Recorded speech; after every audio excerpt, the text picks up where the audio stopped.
नन्ही चींटी जब दाना लेकर चलती है, चढ़ती दीवारों पर 100 बार फिसलती है, मन का विश्वास रगों में साहस बढ़ता है, चढ़कर गिरना गिरकर चढ़ना ना करता है, आखिर उसकी मेहनत बेकार नहीं जाती, कोशिश करने वालों की कभी हार नहीं होती, कोशिश करने वालों की कभी हार नहीं होती। हेलो एवरीवन, कैसे आप सब? स्वागत है आपका अपना प्यारा सा चैनल तनु क्लासेस में। बच्चों, आज के इस वीडियो लेक्चर में जो हम लोग का रसायन शास्त्र का पहला चैप्टर का ऑब्जेक्टिव हो गया था, इसके बाद हम लोग स्टार्ट करने वाले इसके जितना भी फिल इन द ब्लैंक्स यानी कि रिक्त स्थानों की पूर्ति है उसको हम लोग करने वाले। ये पहला चैप्टर का चल रहा है हम लोग का रासायनिक अभिक्रिया एवं समीकरण से संबंधित सारे प्रश्न। इसके बाद हम लोग करेंगे बच्चों इसके शॉर्ट क्वेश्चन को, फिर इसके बाद लॉन्ग क्वेश्चन, फिर उसके बाद एनसीईआरटी के भी सारे प्रश्नों का सॉल्यूशन करेंगे जो आपके मेनली बोर्ड परीक्षा में पूछे जाते हैं। बहुत ही अच्छी तरह से यहाँ पर सारा चीज कराया जाएगा और सब्जेक्ट का सारा चैप्टर को बहुत ही डीपली के साथ पढ़ाया जाएगा ताकि आपका 80-90% मार्क्स आपका बोर्ड परीक्षा में आप आसानी से गेन कर सके। तो आइए स्टार्ट करते हैं बिना किसी समय गंवाए के। यह रिक्त स्थानों की पूर्ति पहला क्वेश्चन है बच्चों। आपका पहला जो क्वेश्चन पूछ रहा है, कह रहा है कि अभिकारकों की अभिक्रिया को समीकरण के ओर लिखा जाता है, यानी कि डैश दिया है, खाली जगह दिया है बच्चों। कह रहा है कि अभिकारकों जो है अभिकारकों को समीकरण के डैश ओर लिखा जाता है, यानी कि किस ओर लिखा जाता है। आइए सबसे पहले एक छोटा सा हम लोग समीकरण ले लेते हैं। मान लीजिए ये आपका H2 हो गया और ये आपका Cl2 हो गया यानी क्लोरीन, और ये दोनों मिलकर के बनाया था बच्चों हाइड्रोक्लोरिक अम्ल यानी HCl, है ना। तो देखिए ये आपका क्या कहलाता है बच्चों, आपको मालूम है अच्छी तरह से, ये आपका अभिकारक कहलाता है ना। क्या कहलाता है? अभिकारक, यानी कि इसको हम लोग बोलते हैं अभिकारक, भाग लेने वाले पदार्थ। रासायनिक अभिक्रिया में जो पदार्थ भाग लेकर के नए पदार्थों का निर्माण करता है उसको हम लोग बोलते हैं अभिकारक, ठीक है। और जो चीज़ नया बनेगा उसको बोलेंगे हम लोग प्रतिफल यानी प्रोडक्ट। इसको इंग्लिश में बोलते हैं रिएक्टेंट। क्या बोलते हैं? रिएक्टेंट। और इसको बोलते हैं प्रोडक्ट यानी उत्पाद। तो देखिए बच्चों, इस ओर जो ये इस ओर को हम लोग बोलते हैं बच्चों बाईं ओर, और इसको बोलते हैं बच्चों हम लोग दाईं ओर। तो किस ओर लिखा जाता है? कोई भी अभिक्रिया में जो है अभिकारक को किस तरफ लिखा जाता है? तो किस तरफ लिखा जाता है बच्चों? बाईं ओर। तो यहाँ पर आपका आंसर हो जाएगा बाईं ओर। यहाँ पर डैश यहाँ पर लिख देंगे बाईं ओर, ठीक है। आइए अगला क्वेश्चन है आपका दूसरा नंबर में है कि समीकरण में प्रयुक्त तीर चिन्ह जो है वो क्या बताता है। मान यानी कि ये जो समीकरण है आपका H2 + Cl2, इसमें जो तीर चिन्ह है ये किसको दिखाता है बच्चों? ये किसको दिखाता है? ये आपका दूसरा क्वेश्चन है। यानी कि समीकरण में प्रयुक्त तीर चिन्ह अभिक्रिया की डैश डैश डैश को दर्शाता है यानी बताता है, यानी कि निर्देशित करता है। तो किस चीज़ को बच्चों? यानी कि इसके दिशा को, अभिक्रिया के होने वाली दिशा को, यानी कि अभिक्रिया किस तरफ से किस ओर हो रहा है। यानी कि H2 और Cl2 मिल करके ये बन रहा है बच्चों। अगर इस तरह से होता H2 और प्लस Cl2 और तीर का चिन्ह इधर रहता और इधर HCl रहता तो क्या होता बच्चों? यानी कि HCl जो है ये टूट रहा है इस तरफ, है ना। लेकिन यहाँ पर नहीं, ये कह रहा है कि नहीं, H2 + Cl2 मिल करके कैसा बना रहा है? इस तरह से तीर चिन्ह। तीर चिन्ह बता रहा है कि जो डायरेक्शन है अभिक्रिया का वो किस ओर से, बाईं ओर से दाईं ओर की ओर हो रही है। तो यहाँ पर क्या बताता है बच्चों? तीर चिन्ह जो है आपका क्या बताता है? दिशा को बताता है ना। सारा चीज़ है, आपको कोई दिक्कत है यहाँ पर नहीं ना। अगला क्वेश्चन है आपका तीसरा नंबर का जो है अभिक्रिया CaCO3। रुकिए 1 मिनट दो बच्चों, यहाँ पर बोर्ड को क्लियर कर लेते हैं, क्लीन कर लेते हैं। कह रहा है कि CaCO3, तब तक आप लोग फॉर्मूला बताइए। CaCO3 किसका फॉर्मूला होता है? CaCO3 बहुत बार पूछा गया बच्चों आपका बोर्ड परीक्षा में कि CaCO3 किसका फॉर्मूला होता है, या डायरेक्ट पूछ लेता है संगमरमर का फॉर्मूला क्या होता है। तो बच्चों CaCO3 जो फॉर्मूला होता है आपका संगमरमर का, किसका? संगमरमर का। ये फॉर्मूला होता है आपका चाक, क्या? किसका? चाक। यानी कि जो आप लोग बच्चों टीचर्स जो हैं पढ़ाते हैं ना बोर्ड पर चाक के द्वारा, जिसको पेंसिल बोलते हैं, उसका भी फॉर्मूला ये CaCO3 होता है। और उसके बाद बच्चों आपका चूना पत्थर, किसका बच्चों? चूना पत्थर, ठीक है, इसी का फॉर्मूला होता है। और इसका रासायनिक जो नाम है बच्चों उसको बोलते हैं कैल्शियम कार्बोनेट। क्या बोलते हैं बच्चों? कैल्शियम कार्बोनेट, ठीक है, ध्यान रहेगा। अगर कोई आपको पूछ ले कैल्शियम कार्बोनेट का फॉर्मूला क्या होता है तो बोल देंगे तुरंत कैल्शियम कार्बोनेट का फॉर्मूला CaCO3। कोई पूछ ले चूना पत्थर का फॉर्मूला क्या होता है तो वही CaCO3। चौक का क्या होता है तो वही CaCO3। संगमरमर का क्या होता है? CaCO3। अगर कोई पूछ ले खड़िया का क्या होता है तो वही बोलेंगे बच्चों CaCO3। कोई दिक्कत है यहाँ पर नहीं ना। कह रहा है कि CaCO3 को जो तोड़ेंगे हम लोग, CaCO3 ये अभिक्रिया करके CaO + CO2 बनाता है। तो डैश डैश डैश ये किस प्रकार की अभिक्रिया है? क्वेश्चन है CaCO3 जो है CaO plus CO2 dash dash dash अभिक्रिया है, यानी कि ये किस प्रकार की अभिक्रिया है बच्चों, मालूम है ना आपको, क्योंकि यहाँ पर एक पदार्थ, एक अकेले पदार्थ जब टूटता है और टूट करके दो या दो से अधिक पदार्थों का निर्माण करता है, यहाँ पर कितने पदार्थों का निर्माण कर रहा है बच्चों, दो या दो से अधिक पदार्थों का निर्माण करता है, तो उसको हम लोग क्या बोलते हैं, उसको हम लोग बोलते हैं अपघटन अभिक्रिया। किस प्रकार की अभिक्रिया, अपघटन अभिक्रिया। यानी कि यहाँ पर क्या हो रहा है बच्चों, यहाँ पर जो आपका पदार्थ जो है वो टूट रहा है, किसमें किसमें, कैल्शियम कार्बोनेट जो है वो आपका टूट रहा है किसमें, कैल्शियम ऑक्साइड में और कार्बन डाइऑक्साइड में। तो यहाँ पर ये कौन सा अभिक्रिया हो जाएगा, अपघटन अभिक्रिया। ठीक है, अगला क्वेश्चन है आपका बच्चों, यहाँ पर चौथा नंबर का है कि अभिक्रिया, 1 मिनट रुकिए बच्चों, 1 सेकेंड।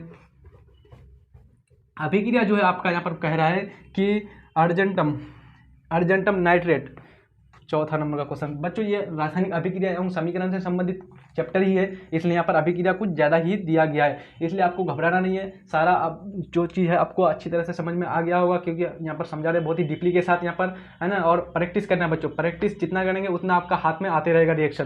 कह रहा है कि अभिक्रिया अर्जेंटम नाइट्रेट यानी कि AgNO3, अर्जेंटम नाइट्रेट, इसको बोलते हैं बच्चों चांदी। चांदी जानते हैं ना बच्चों, चांदी का संकेत होता है Ag यानी कि अर्जेंटम, और NO3 होता है नाइट्रेट। ठीक है, बोल रहा है कि ये अभिक्रिया करता है किसके साथ, NaCl के साथ, किसके साथ, सोडियम क्लोराइड के साथ, और ये अभिक्रिया करके बना रहा है AgCl, और ये नीचे बैठ जाता है, क्या बना रहा है, AgCl, ये नीचे बैठ जाता है, और प्लस में बनता है आपका, यहाँ पर बन रहा है NaNO3, क्या बनना है बच्चों, NaNO3। देखिए बच्चों, आप लोग कहेंगे कि आप कैसे बना लेते हैं सर, ये जितना भी अभिक्रिया है जो कैसे कर लेते हैं, तो अगर ऐसे नहीं होता ना बच्चों, आप इस तरह से भी कर सकते हैं।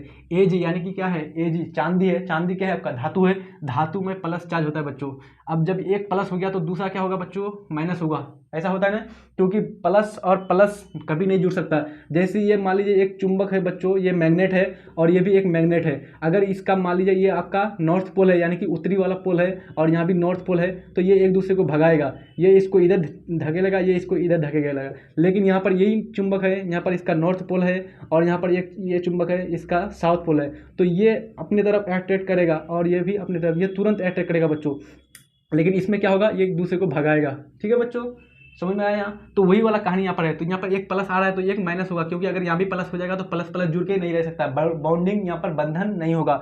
और यहाँ पर Na यानी सोडियम प्लस है, धातु है तो प्लस होगा ही, और प्लस है तो क्लोरीन क्या होगा, धातु माइनस। अब देखिए प्लस वाले को किसके साथ जोड़ेंगे हम लोग, माइनस के साथ, और माइनस वाले को प्लस के साथ। तो यहाँ पर अर्जेंटम क्लोराइड Ag जो है वो किसके साथ जुड़ेगा, क्लोराइड के साथ, तो क्या बना देगा, अर्जेंटम क्लोराइड। देखो अर्जेंटम क्लोराइड बना दिया, और NaNO3 सोडियम नाइट्रेट, तो सोडियम नाइट्रेट बन गया यहाँ पर। अब देखिए यहाँ पर क्या है, तीर चिन्ह क्या है, ये बता रहा है कि पेंदी में जमा हो गया है, मतलब कि ये आपका बीकर है।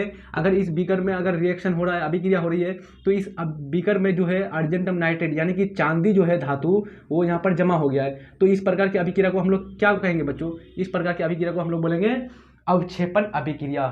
कौन सा अभिक्रिया बोलेंगे बच्चों, अवक्षेपण अभिक्रिया, अवक्षेपण अभिक्रिया। ठीक है, तो यहाँ पर खाली जगह में क्या भर देगा हम लोग, अवक्षेपण। चौथा नंबर में क्या आंसर हो जाएगा, अवक्षेपण अभिक्रिया का ये उदाहरण है। ठीक है, अब देखते हैं 5वां नंबर का क्वेश्चन को।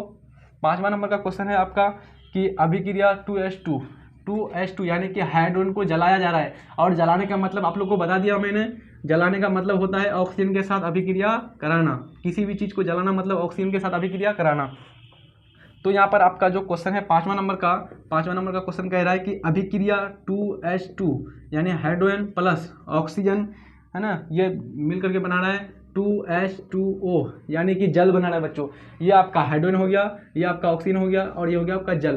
तो ये डैश डैश डैश अभिक्रिया है, यानी कि किस प्रकार की अभिक्रिया है, यहाँ पर खाली जगह को भरना है। तो बच्चों देखिए यहाँ पर ये एक एलिमेंट हो गया, ये एक दूसरा एलिमेंट हो गया, और दो पदार्थ जुड़ करके एक नया पदार्थ का निर्माण कर रहा है, तीसरा पदार्थ का निर्माण कर रहा है। तो इसको बोलेंगे हम लोग संयोजन अभिक्रिया, क्योंकि दो चीज जुड़ रहा है बच्चों, और जुड़ करके एक नए पदार्थ का निर्माण कर रहा है ना। देखिए यहाँ पर, देखिए बच्चों, यानी कहने का सेंस है, ये मान लीजिए एक चीज़ है और एक छोटी, ये दोनों छोटी वस्तु मिल करके एक बड़ा सा पदार्थ, एक बड़ा सा वस्तु का निर्माण कर रहा है। तो इसको हम लोग क्या बोलेंगे बच्चों, इसको हम लोग बोलेंगे संयोजन अभिक्रिया, है ना। क्या बोलेंगे, संयोजन अभिक्रिया। तो यहाँ पर दो पदार्थ मिल करके अभिक्रिया बनाना है, तो इसको बोलेंगे हम लोग संयोजन अभिक्रिया। ठीक है, आइए अब हम लोग छठा क्वेश्चन को देखते हैं। छठा है आपका खाली जगह है कि गर्म करने पर डैश डैश डैश अपघटित होकर पोटेशियम क्लोराइड एवं पोटेशियम ऑक्सीजन और ऑक्सीजन बनाता है। क्या बनाता है? ऑक्सीजन बनाता है। सबसे पहले लिखते हैं गर्म करने पर। तो गर्म करने, मान लीजिए ये आपका तीर का चिन्ह है, यहाँ पर तीर के चिन्ह के ऊपर क्या दिया था बच्चों? गर्म करने पर गर्म दिया जाता है, हीट दिया जाता है ऊपर में, तो गर्म दे दिए। बोला कि गर्म करने पर अपघटित होकर, यानी टूट करके तो टूट करके बनेगा, तो बच्चों इस साइड में लिखेंगे ना, टूट करके इस साइड में लिखा जाएगा, है ना। तो ये टूट करके बन रहा है, क्या बना रहा है? Potassium chloride. पोटेशियम क्लोराइड का फॉर्मूला होता है बच्चों KCl। के होता है पोटेशियम और Cl होता है chloride. Potassium chloride plus oxygen बनाता है, यानी कि O2 बनाता है। तो वो कौन सा पदार्थ है जो टूट करके पोटेशियम क्लोराइड और ऑक्सीजन बनाता है? तो वो आपका कौन सा हो जाएगा बच्चों? यहाँ पर KCl हो जाएगा और ये इसके साथ जुड़ जाएगा। तो बच्चों हम लोग जानते हैं इसमें जो है एक पदार्थ अपघटन अभिक्रिया में क्या होता है? एक पदार्थ जो है वो टूटता है दो पदार्थों में या दो से अधिक पदार्थों में, है ना, इस तरह से टूटता है। तो 100% है कि इधर जो है एक ही पदार्थ होगा, कोई ना कोई, है ना, कोई एक पदार्थ होगा जो दो पदार्थ में टूट रहा है। तो मतलब कहने का सेंस है कि ये सारा मिला करके एक पदार्थ का निर्माण करेगा। तो ये कौन सा पदार्थ का निर्माण करेगा? KCl, पोटेशियम क्लोराइड, और ऑक्सीजन भी आकर के इसके साथ जुड़ जाएगा, तो बन जाएगा पोटेशियम क्लोरेट। क्या बन जाएगा? पोटेशियम क्लोरेट, यानी KClO का 3 O3 पोटेशियम क्लोरेट, इसको बोलते हैं पोटेशियम क्लोरेट। आप इसको ध्यान रखेंगे बच्चों, सूत्र को जानेंगे इसको। पोटेशियम क्लोरेट का अगर आगे से कभी भी फॉर्मूला आएगा तो आप बता देंगे आसानी से। तो क्या होता है पोटेशियम क्लोराइड का फॉर्मूला? KClO3। ठीक है, गर्मी बहुत ज़्यादा है बच्चों, तो इसलिए थोड़ा सा पसीना आ रहा है। आइए आगे बढ़ते हम लोग। जो है आपका 7वां क्वेश्चन जो है, क्या है 7वां क्वेश्चन आपका? कि जिस अभिक्रिया में हाइड्रोजन का संयोग होता है वो क्या कहलाता है? बच्चों कह रहे हैं कि हाइड्रोजन का जिस अभिक्रिया में संयोग होता है, यह आपका 7वां है। जिन अभिक्रिया में हाइड्रोजन का संयोग, मान लीजिए कोई भी पदार्थ ले लिए और उसके साथ आप हाइड्रोजन को जोड़ दिए, तो ये किस प्रकार की अभिक्रिया कहलाएगा? हाइड्रोजन का संयोग अवकरण अभिक्रिया, हाइड्रोजन का संयोग अवकरण अभिक्रिया, ऑक्सीजन का संयोग ऑक्सीकरण अभिक्रिया। तो खाली जगह में क्या बनेंगे बच्चों हम लोग? अवकरण, जिसको बोलते हैं रिडक्शन रिएक्शन, और इसको बोलेंगे ऑक्सीडेशन रिएक्शन। तो हाइड्रोजन का जुड़ना अवकरण, ऑक्सीजन का जुड़ना ऑक्सीकरण। ठीक है, आइए अगला क्वेश्चन देखते हैं 8वां नंबर का। बहुत ही सिंपल क्वेश्चन है बच्चों, यहाँ पर जो खाली जगह भरना है आप लोगों को, बहुत ही छोटा सा क्वेश्चन है। तो यहाँ पर 7वां हो गया आपका। 8वां क्वेश्चन है आपका कि जिस अभिक्रिया में किसी तत्व के साथ ऑक्सीजन जुड़ता है, क्वेश्चन कह रहा है, कौन सा क्वेश्चन है बच्चों? यहाँ पर क्वेश्चन नंबर है 8 नंबर है कि जिस अभिक्रिया में किसी पदार्थ के साथ क्या जुड़ रहा है? ये कोई पदार्थ है, मान लीजिए कोई पदार्थ है, इसके साथ जुड़ रहा है ऑक्सीजन। तो हम लोग अभी जानते हैं ऑक्सीजन का किसी भी पदार्थ के साथ जुड़ना क्या कहलाता है? ऑक्सीकरण कहलाता है। क्या कहलाता है बच्चों? ऑक्सीकरण, है ना। हाइड्रोजन का जुड़ना अवकरण, ऑक्सीजन का जुड़ना ऑक्सीकरण। और लास्ट क्वेश्चन है आपका 9 नंबर का बच्चों, वो है आपका सिल्वर नाइट्रेट के विलयन में। सिल्वर नाइट्रेट, देखिए बच्चों कोई भी फॉर्मूला आएगा ना बड़ा सा, थोड़ा सा उसको तोड़ेंगे। सिल्वर नाइट्रेट, सिल्वर मीन्स होता है चांदी, चांदी का फॉर्मूला मैंने बताया आपको Ag, और उसका नाइट्रेट मतलब NO3 हो गया, आसानी से लिख दिए। सिल्वर नाइट्रेट के विलयन में क्या डाला जाता है? जब कॉपर को डाला जाता है, यानी कि तांबा, कॉपर किसका होता है बच्चों? Cu, तांबा।